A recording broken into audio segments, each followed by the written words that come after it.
Hello, singing friends. Welcome back to my channel. It's Mickey here, your friendly neighborhood singing coach.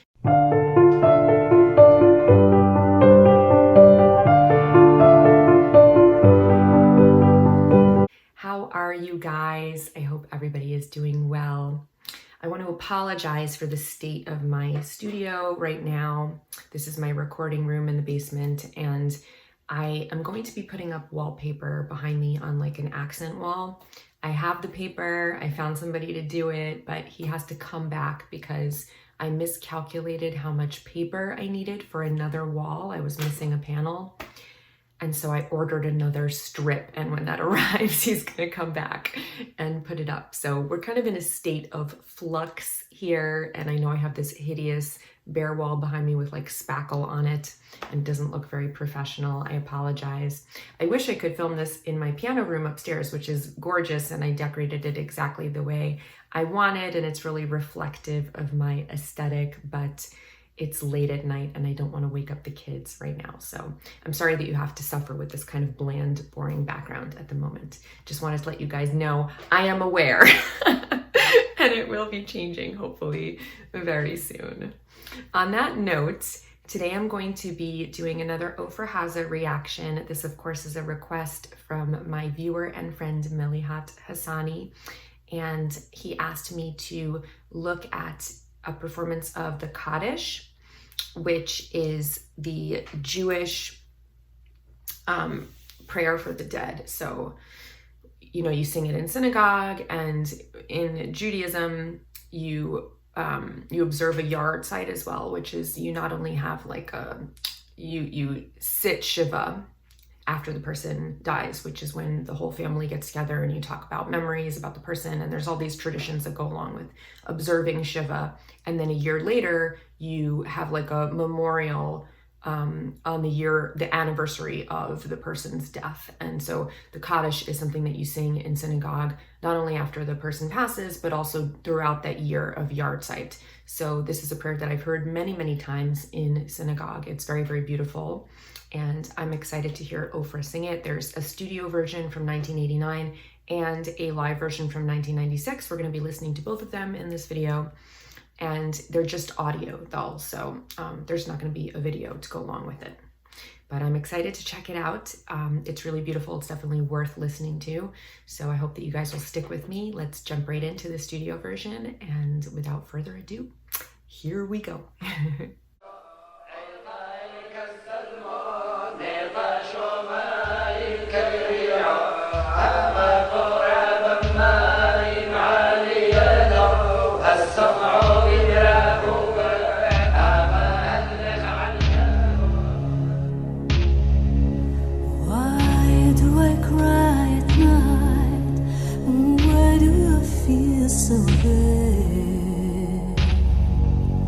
Something holds me tight, it's something in the air.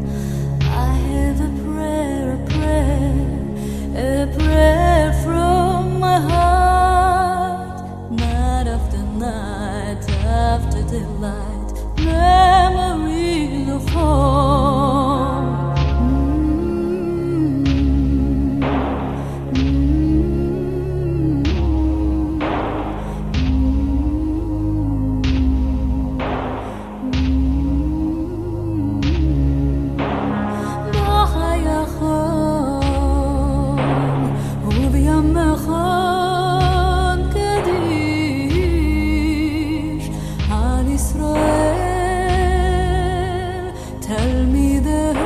Kaddish, al nahamo, al shezovo Kaddish, al rafu, ugeulo Kaddish, al saliho, wa chaporo Kaddish, al hasolo. Solo Kaddish, al nahamo Kaddish, al rafu Kaddish,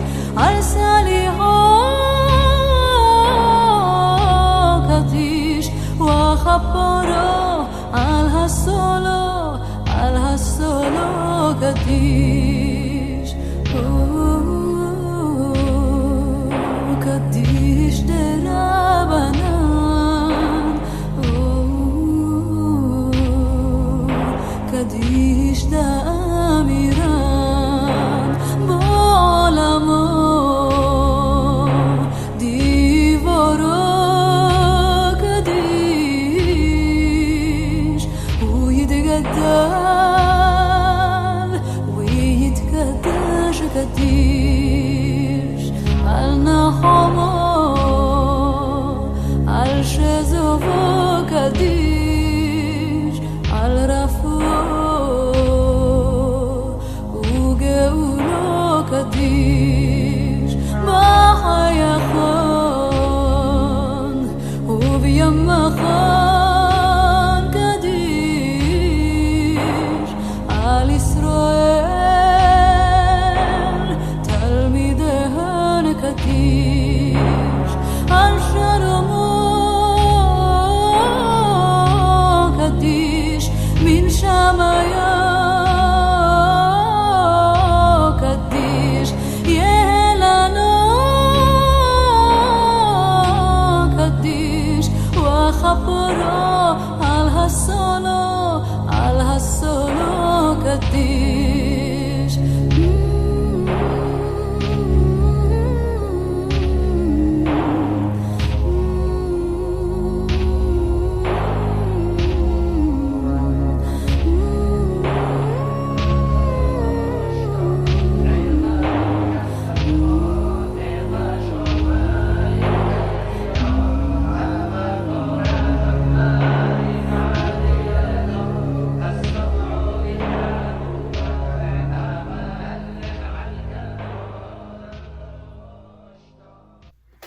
Wow, very, very beautiful. I didn't stop that at all. Hopefully I'm not going to get flagged. I just didn't feel right about stopping in the middle of the Kaddish, the Kaddish, so it's just something that feels so sacred that I didn't want to break it up.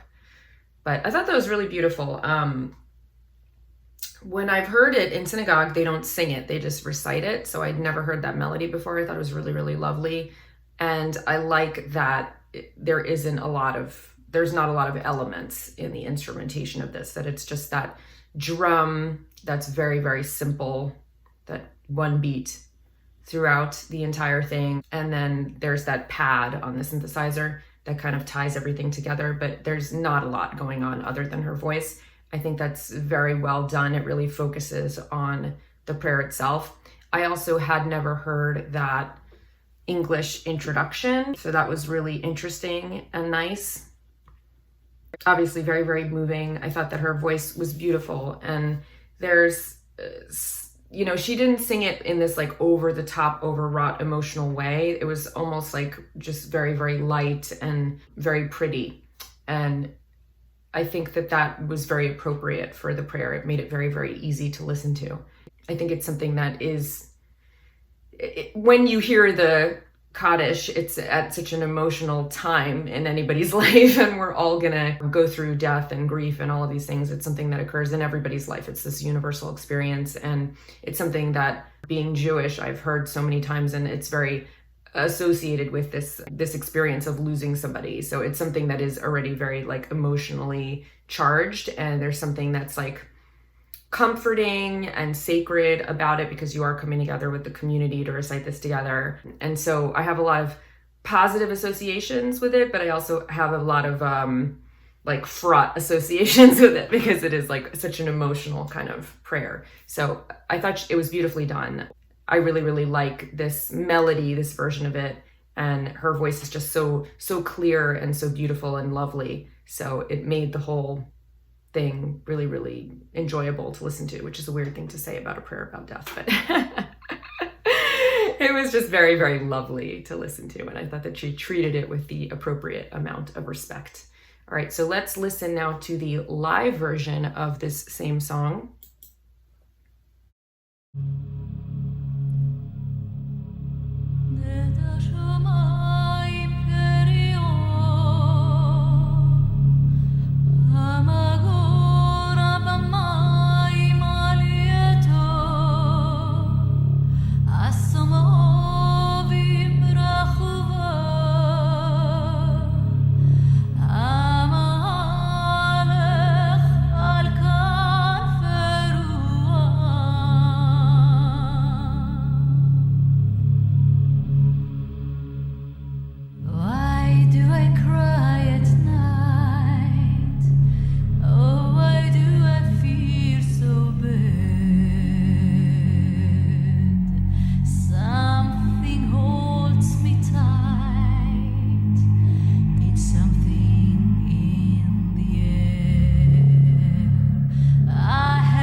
pause it there for a moment. I thought that was just lovely. One of the things that sticks out to me about her vocal delivery is that it always is so clear, her voice, you know. She's using a little bit of vocal fry on some of those onsets, but the tone itself is perfectly pure. You don't hear any rasp or interference or distortion on her voice. And even when she's singing very low in her range, da da da da da da da da da, that's pretty low, you know.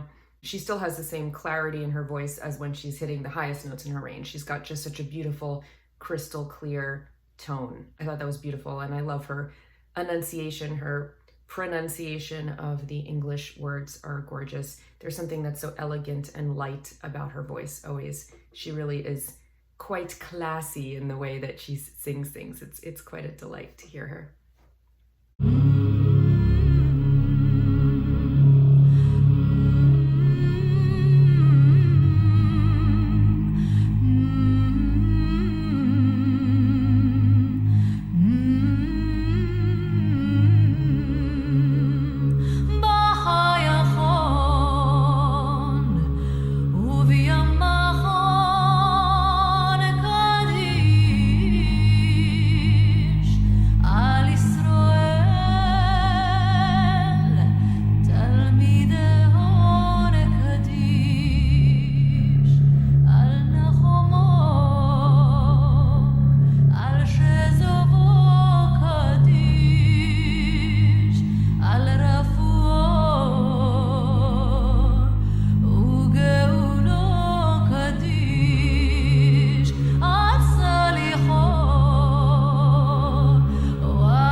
There just to break it up a little bit. So I also really like that it's even more of a simple arrangement. You don't even have the drum in here. It's just that pad. And there's something that's very vocal sounding about the pad. There's like some, kind of like almost a human voice layered in there. And I like that it's just switching between those two chords. It's really simple. It almost creates this kind of like drony effect. And then when it goes low, it's so low that it almost like feels like the earth is shaking or something. It does give it this like very hallowed kind of feeling, and combined with her voice, it just feels very holy and moving and spiritual. So I think it sounds really cool.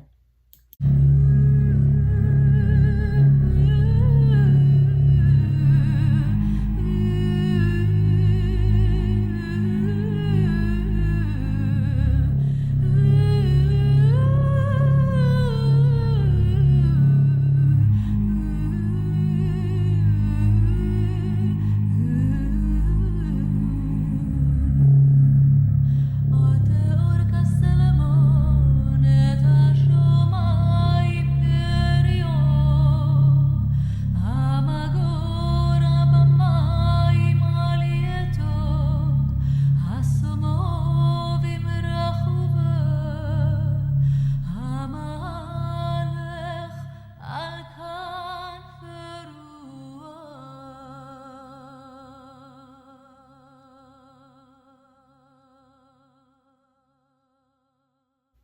Absolutely gorgeous. So I love that it ends with just her voice, that the accompaniment cuts out underneath her.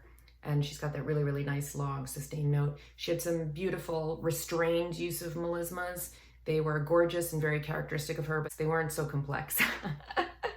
She left a lot of space. They were very simple and she really allowed them to breathe. So I appreciated all of her artistic choices and what she chose to sing and what she chose not to sing. I thought that was absolutely beautiful, really, really moving. I loved both the studio version and the live version. I think I preferred even the live version more because it was simpler and really allowed her voice to shine. So thank you so much for recommending that I look at this, Michal.Towber. I hope that you enjoyed my reaction. I'll see you guys here next time. If it's a Monday, I'll see you Wednesday. If it's a Wednesday, I'll see you Monday. Until then, take care of yourselves and of course, happy singing.